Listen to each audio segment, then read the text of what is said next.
యేసు నామములో కూడి ఉన్న మీకును అలాగనే దూరాన సమీపాన ఉన్నటువంటి నా ప్రియ స్నేహితులకు సహోదరులకు ప్రభు నామములో మీకు వందనాలు తెలియజేస్తూ ఉన్నాను.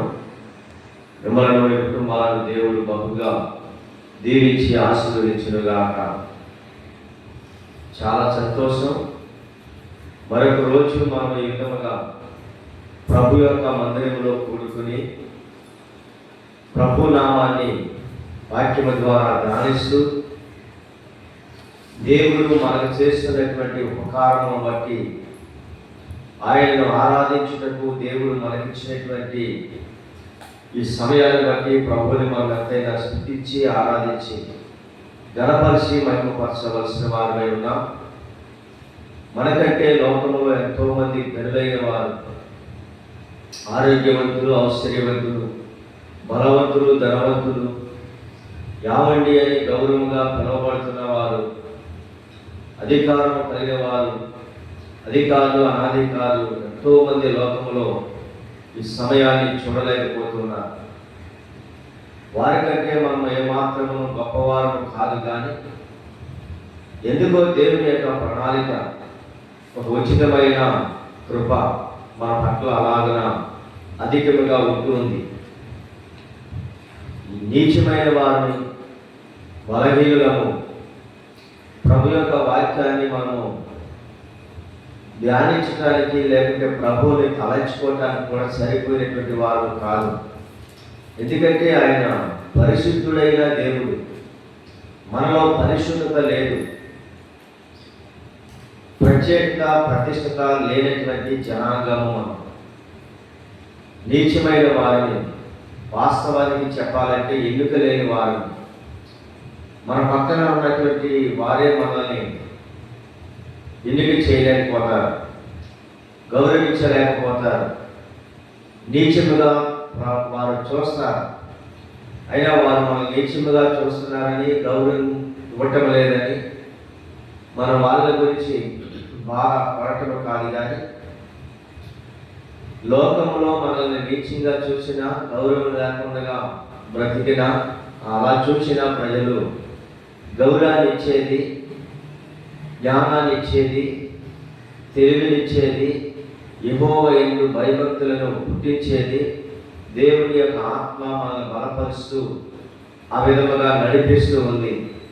ప్రజలు మనకి గౌరవంగా పిలవకపోయినా, ప్రజలు దృష్టిలో మనం నీచముగా కనబడినప్పటికీ కూడా దేవుని దృష్టిలో ఆయన చెప్తున్న మాట, నీవు నాకు గర్వివే అంటున్నాడు ప్రభు.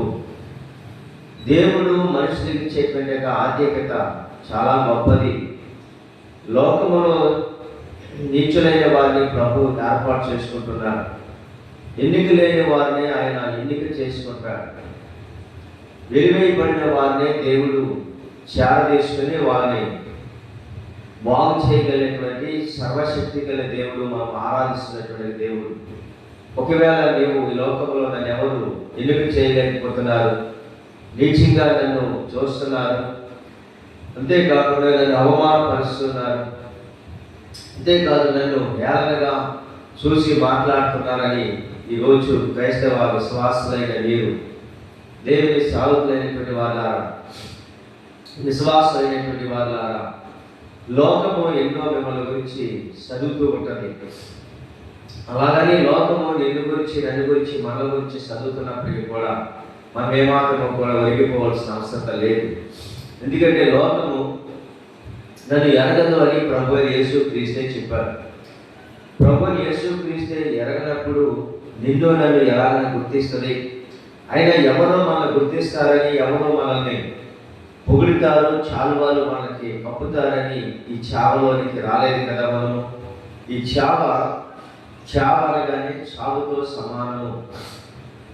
చావ అనేటువంటిది కేవలము ఆదాయం కొరకు, లబ్ధి కొరకు, ఏవో బిల్డింగ్లు కట్టడానికి కొరకు, ఇవేవో చేతానికి కొరకు కాదు చావ.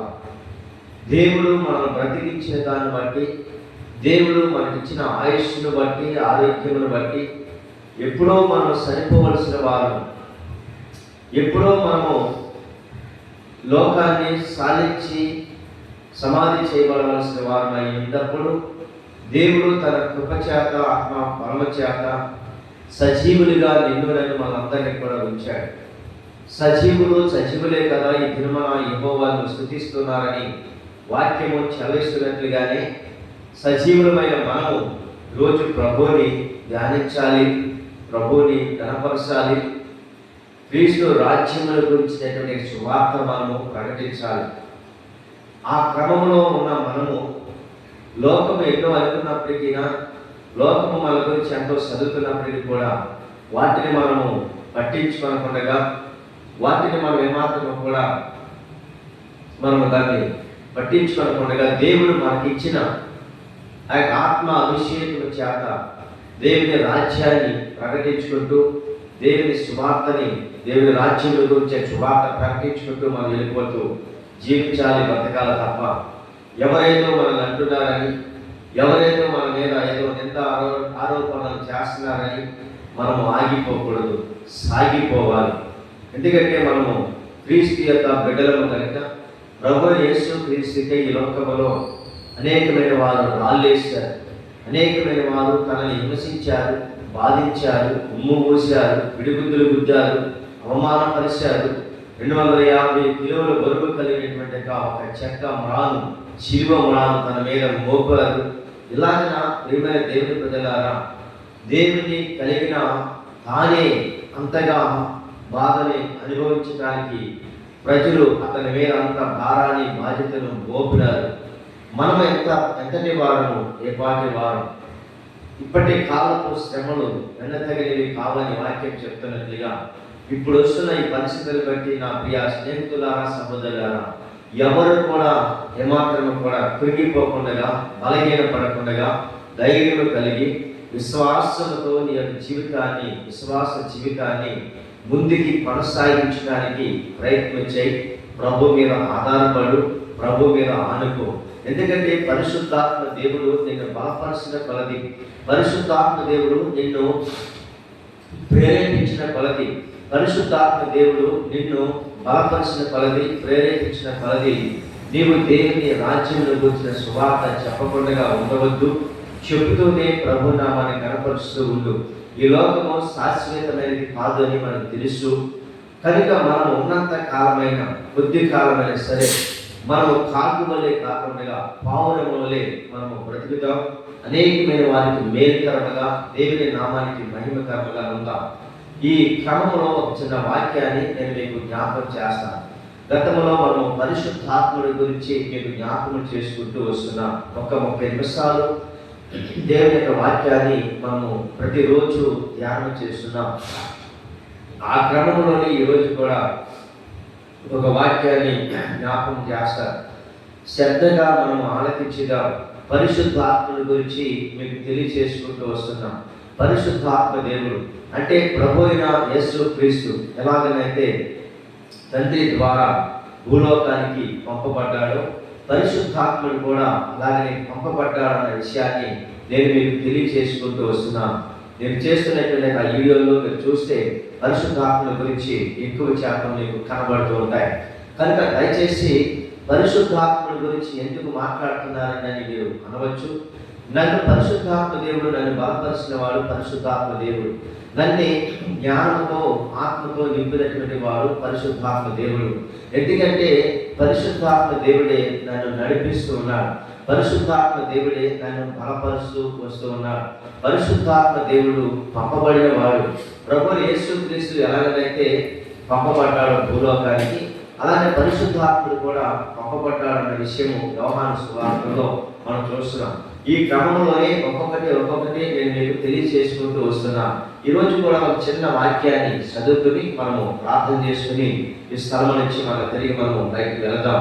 ఎందుకంటే వెళుతూ మనం ప్రభు యొక్క ఆత్మని మనం మోసుకెళ్ళాలి, ప్రభుని మనం తీసుకెళ్ళాలి. ఇక్కడికి వస్తున్నాం, వెళ్తున్నామంటే అది కానీ వెళ్ళాలి. కానీ ఇక్కడి నుంచి వెళ్ళేటప్పుడు దేవుని సేవకులు ఏమైతే బోధిస్తున్నారో, దేవుని సేవకులు ఏమైతే మనకి ప్రకటన చేస్తూ ఉన్నారో ఆ విషయాలు ఖచ్చితంగా మన హృదయాల్లో నింపుకోవాలి. ఆ మాటలు మన హృదయాల్లో అవి తలపోసుకుంటూ ప్రభు సన్నిధికి ఆ మాటలు వచ్చినప్పుడు తీసుకెళ్తూ ఉండాలి.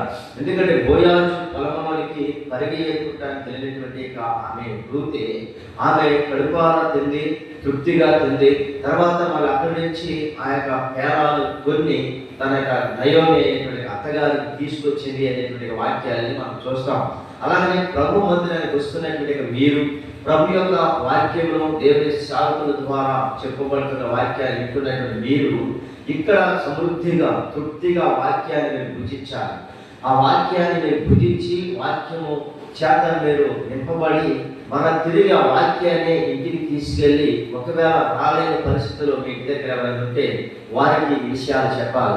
ఈరోజు దేవుని వాక్యము చేత దేవుడు తన దాసులను అభిషేకించి ఆత్మ చేత బలపరిచి మాట్లాడిన ఈ వాక్యము నా హృదయానికి తాకింది, నా హృదయాన్ని కలత కలిగించింది, హృదయంలో ఒక ప్రేరేపణ పుట్టించింది. నీవు కూడా వస్తే ఆ వాక్యం వింటే బలపరచబడదు కాదని ఇక్కడ విన్న వాక్యాలు దేవుని సాధకులు చెప్తున్న ఆ ప్రతి ఒక్క ఉపదేశము లేకపోతే ఉపదేశ క్రమాన్ని మీరు పాటిస్తూ దాన్ని అవలంబిస్తున్న మీరు ఇంటికి వెళ్ళిన తర్వాత ఆ విషయాలు పంచుకోవాలి. అది దేవుని యొక్క వాక్యము. మీరు ఇక్కడ తింటున్నారు, మన తిరిగి అక్కడ నెరవేర్చుకుంటున్నారన్న దాని గురించి చూచినమాట. ఎందుకంటే చాలా మంది ఇక్కడ వింటారు, ఇంటికి వెళ్ళేసరికి మర్చిపోతారు. ఇంటికి వెళ్ళే దాకా ఎందుకు గడప కమ్ములు దాటగానే మర్చిపోతారు. అది మీ లోపము కాదు, పరిశుద్ధాత్మడికి మీరు చోటు ఇవ్వటం లేదు.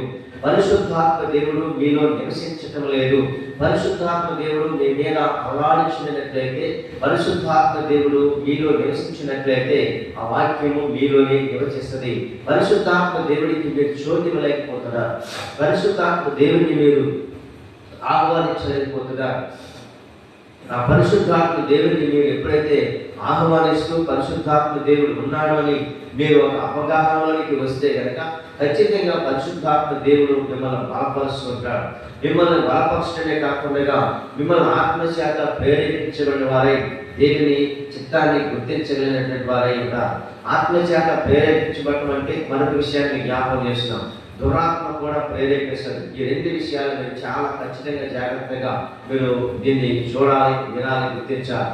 నేను ఆత్మల గురించి దురాత్మల గురించి ఈ రెండు విషయాలు ఎక్కువగా నేను మీతో మాట్లాడాలని ఆలోచన కలిగి ఉన్నాను. నేను చెప్తున్నటువంటి ఈ వీడియోలో చాలా చోట్ల చాలాసార్లు ఎక్కువ శాతం పరిశుద్ధాత్మల గురించి, లేకుంటే పరిశుద్ధాత్మిక ప్రేరేపణ ఎలా ఉంటుంది, లేదంటే పరిశుద్ధాత్మిక అభిషేకం ఎలా ఉంటుంది, అదే క్రమంలో దురాత్మ ప్రేరేపణ ఎలా ఉంటుంది, దురాత్మ నడిపింపు ఎలా ఉంటుంది, పరిశుద్ధాత్మిక నడిపింపు ఎలా ఉంటుంది, ఈ విషయాలు నేను మీతో బాగా ఎక్కువగా పంచుకోవాలని ప్రభు నాకు ఇచ్చినటువంటి ఆ జ్ఞానాన్ని బట్టి నేను మీతో ఈ మాటలు మాట్లాడుకుంటూ వస్తున్నాను. కనుక దయచేసి ఈరోజు క్రీస్తునందు ప్రియమైన దేవుని ప్రజలారా, ఖచ్చితంగా మీరు దురాత్మ ఆ యొక్క నడిపింపు లేదా పరిశుద్ధాత్మ యొక్క నడిపింపు, దీని రెండు విషయాలు ఖచ్చితంగా మీరు కనుక తెలుసుకోకపోతే చాలా సార్లు మీరు ఏమైపోతారంటే దురాత్మ ప్రేరేపణలో పడిపోయి, దురాత్మ ప్రేరేపణలో పడిపోవడమే కాకుండా తన నడిపింపులోకి వెళ్ళారంటే పరిశుద్ధాత్మకి మీరు చోటు ఇవ్వలేరు.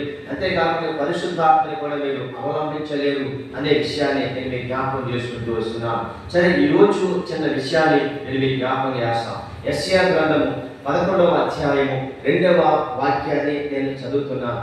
11వ అధ్యాయము 2వ వచనాన్ని నేను చదువుతున్నాను. చాలా జాగ్రత్తగా ఈ వాక్యాన్ని మనం పరిశీలన చేద్దాం. చాలా జాగ్రత్తగా ఈ వాక్యాన్ని మనం విందాం.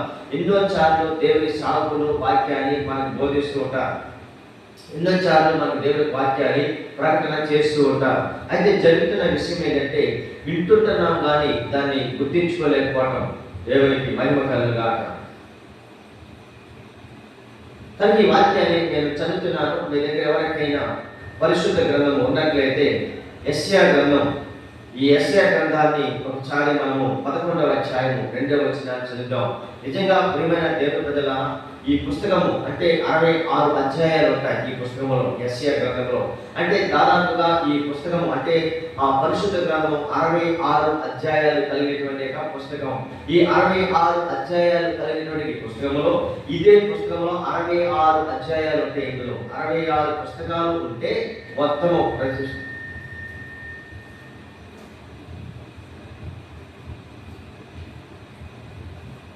పరిశుద్ధాత్మ దేవుడు అంటే ఈ 66 పుస్తకాలు, ఈ 66 పుస్తకాలలో ఈ యెషయా గ్రంథము ఈ యొక్క పుస్తకాల్లో 66 అధ్యాయాలు ఉంటాయి. దాదాపుగా ప్రియమైన దేవుని ప్రజలారా, వీటి గురించి కూడా ఒకసారి మీకు నేను తెలియజేసినట్లుగా నాకు జ్ఞాపకం ఉంది. మరొకసారి 1189 అధ్యాయాలు ఉంటాయి ఈ యొక్క పరిశుద్ధ గ్రంథంలో.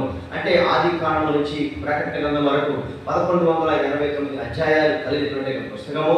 అంతేకాకుండా 41,170 వచనాలు కూడా ఉన్నాయి. ఇన్ని వచనాల్లో, ఇన్ని అధ్యాయాల్లో, ఇన్ని పుస్తకాలలో మనం ఎక్కడ చదువుతున్నాం, ఎక్కడ మనం మాట్లాడుకుంటూ వస్తున్నాం, ఈ విషయాలు చాలా క్షుణ్ణంగా అర్థం చేసుకోవాలి మనం.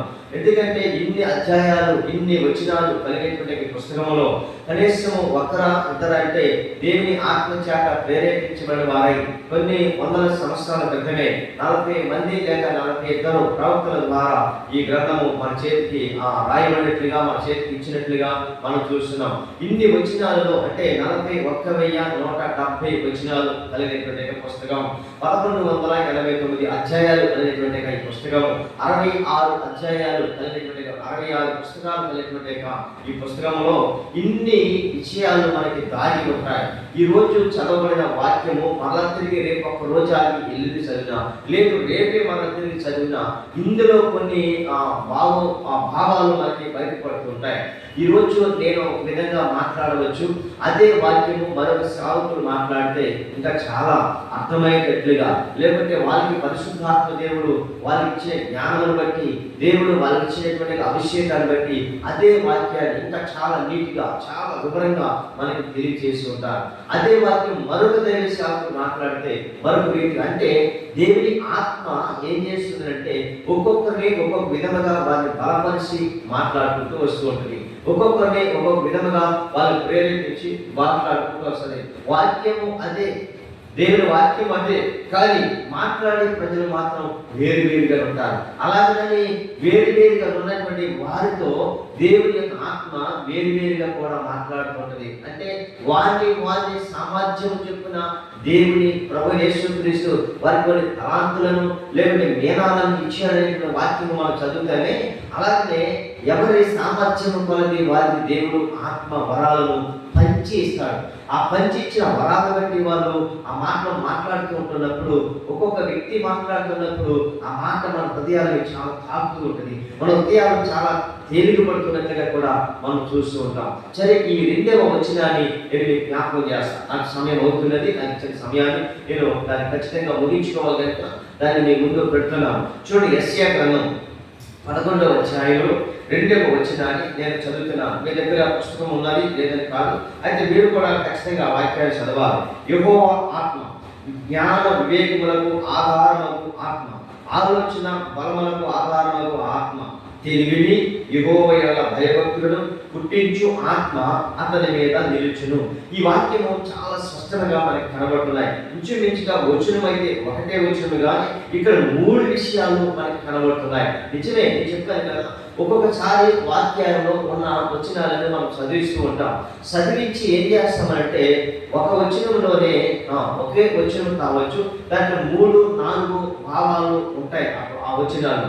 అయితే ఒక వచనాన్ని చదివించేసి మనం ఏం చేస్తామంటే అలా మాట్లాడుకుంటూ వెళ్ళిపోతాం. కానీ దాంట్లో ఉన్నటువంటి లోతైన మర్మాలు లేదా లోతైనటువంటి విషయాలను మనము బయటికి తీసుకొస్తున్నప్పుడు అవి ఖచ్చితంగా అందులోనే ఆ మాటలు మనకి బయలుపరచబడుతుంటాయి. అంతేకాదు, అక్కడి నుంచి మనం ఇంకా కొంచెం ఎదరికి వెళ్ళాలి అనుకుంటున్నప్పటికీ కూడా ఎదరికి వెళ్ళడానికి అవకాశము కలగకుండానే మనకిచ్చిన ఆ సమయంలో, ఆ పరిధిలో, ఆ క్రమంలో ఆ 3 విషయాలే బోధించడానికి సమయము సరిపోతుంది. నాకే కాదు ప్రియులారా, దేవుని సేవకులు ఎవరైనా సరే వారికి ఇచ్చిన జ్ఞానాన్ని బట్టి వారు బోధిస్తున్నప్పుడు ఆ మాటలు వారికి అక్కడే ఆ మాటలు ఎదరికి వెళ్ళలేకుండా అక్కడే ఆ మాటలు బోధిస్తూ ఉంటారు. ఎందుకంటే అక్కడ ఉన్నటువంటి విషయము ఎలాంటిదంటే ఆత్మ సంబంధమైనటువంటి విషయాలు. దేవుడు ఆత్మ కనుక ఆయన ఆరాధించిన వారు ఆత్మతో సత్యముతో ఆరాధించాలని ప్రభు యొక్క వాక్యంలో మనం చూస్తున్నాం. ఆత్మ గురించి ఎక్కువగా మనం ధ్యానం చేస్తున్నాం. మనం వీడియోలో ఎక్కువ శాతం అవే మనకు కనబడుతుంటాయి. కనుక దయచేసి, ఎందుకంటే నన్ను బలపరిచినది ఆయనే అని చెప్తున్నాను కదా, నన్ను బలపరిచినది ఆయన ఆత్మ అని చెప్తున్నాను కదా, కూర్చున్నప్పుడు లేచినప్పుడు పండుకున్నప్పుడు కూడా ఆయన ఆత్మ స్వరూపుడు నాతో కళ ద్వారా, దర్శనము ద్వారా, ఇలాగ వాక్యము ద్వారా ఎన్నో సందర్భాల్లో నన్ను బలపరిచి మాట్లాడి నన్ను నిలబెట్టినది ఆయన ఆత్మే. దేవుని వాక్యము చదువుతుంటే దాని ఆత్మ ద్వారా బలపరుస్తుండేవాడు. కానీ ఇక్కడ అంటున్నాడు, ఏమంటున్నాడంటే యెహోవా ఆత్మ అని మనం చూస్తున్నాం. యెహోవా ఆత్మ ధర్మశాస్త్ర కాలంలో ఆయా సమయాలలో యెహోవా ఆత్మ అనేకమైన వారి మీద బలముగా దిగుతుండేది అని కూడా మనం చూస్తూ ఉంటాం. వీళ్ళని గమనించండి, యెహోవా ఆత్మ బలముగా వాళ్ళ మీద దిగుతూ ఉండేదంట. సంసోను మీద కానీ, గిద్యోను మీద కానీ, ఇలాగ చాలా మంది ఆయన దెబోరా, ఇంకా చాలా మంది ప్రవక్తలు ఉంటుండేవారు కదా. ఆ ప్రవక్తల మీదకి యెహోవా ఆత్మ వాళ్ళ మీదకి బలముగా దిగేది. ఈ మాట మీదకి కొంతమంది ఏం చేస్తారంటే, పాస్టర్ గారండి మా కొరకు ప్రార్థన చేయండి అంటారు. అంతేకాదు వాళ్ళు అలాగనమే కాకుండా, పాస్టర్ గారండి మా కొరకు బలంగా ప్రార్థన చేయండి అంటారు. అంటే బలంగా ప్రార్థన చేయడం అంటే ఏంటంటే కొంచెము కేర్ తీసుకుని, లేదా కొంచెము మా విషయమై శ్రద్ధ తీసుకుని, మేము చెప్పిన ఆ యొక్క పరిస్థితిని బట్టి కాస్త మా కొరకు శ్రద్ధ తీసుకుని ప్రార్థన చేయని వాళ్ళు అలాగ మాట్లాడలేక బలంగా చేయండి అని మాట్లాడుతుంటారు. అంటే ప్రియమైన దేవుని ప్రజలారా, బలంగా చేసేది నిజంగా వాస్తవానికి దైవ సేవకులు ఎవరు కూడా బలంగా చేయలేదు అని నేను చెప్పగలను. ఎందుకు ఆ విషయం అంటే మన కొరకు బలంగా ప్రార్థన చేసేది పరిశుద్ధాత్ముడే. ఎందుకు పరిశుద్ధాత్మ దేవుడు మన కొరకు బలంగా ప్రార్థన చేయాలన్నా, మన కొరకు పరిశుద్ధాత్మ దేవుడు ప్రార్థన చేయాలన్నా, అది అపోస్తలుడైన పౌలు రోమా పత్రిక 8వ అధ్యాయము 26వ వచనంలో ఆ విషయాలు తేటగా మనకి తెలియజేస్తున్నట్లుగా నేను చెప్తున్నాను కదా. ఇక్కడి నుంచి బయటకు వచ్చి అలా అలా అలా వెళ్ళిపోతుంటాం. కానీ ఇక్కడ ఈ వాక్యాన్ని బట్టి మనం మాట్లాడుకుంటూ వస్తుంటే ఇక్కడే సమయం సరిపోతుందని కూడా నేను జ్ఞాపకం చేస్తున్నాను. ఎందుకంటే మన గురించి బలంగా ప్రార్థన చేసేది, లేదా మన గురించి ఆ ప్రార్థన విజ్ఞాపనం చేసేది ఎవరు అంటే పరిశుద్ధాత్ముడు అని నేను మీకు ఖచ్చితంగా చెప్పగలను. ఎందుకు పరిశుద్ధాత్మ దేవుడు మన గురించి ఆయన ములుగులు పెట్టేవాడు, మన గురించి విజ్ఞాపన చేసేవాడు, మన గురించి యాచించేవాడు, మన గురించి అంగలార్చేవాడు ఒక ఆయన ఉన్నాడు. ఆయన పరిశుద్ధాత్ముడు. ఎందుకంటే అక్కడ వాక్యం అట్టువలని మీ బలహీనతను ఎరిగి ఉచ్చరింప శక్తిమ కాని మూలుగులతో తానే మీ పక్షాన విజ్ఞాపన చేస్తున్నాడని అక్కడ వాక్యంలో మనం 8వ అధ్యాయం రోమపత్రిక 26వ వచనం అందరికీ కంఠస్థ వాక్యమే. అదే చెప్తున్నాం కదా, మనం అలా వెళ్ళామంటే అలా వెళ్ళిపోతుంటాం. కానీ ఇక్కడ యెహోవా ఆత్మ, నేను మీకు రోజు చెప్పుతున్నటువంటి విషయం ఏంటంటే దేవుని యొక్క ఆత్మ. అంటే యెహోవా ఆత్మ అంట అది జ్ఞాన వివేకములకు ఆధారములకు ఆత్మ. అంటే దేవుని ఆత్మ ఏం చేస్తున్నదని మనం మొట్టమొదటిగా ఒకసారి ఆలోచిస్తుంటే జ్ఞానం ఇస్తున్నది. దేవునికి మహిమ కలుగుగాక. ఏమిస్తున్నది? జ్ఞానము.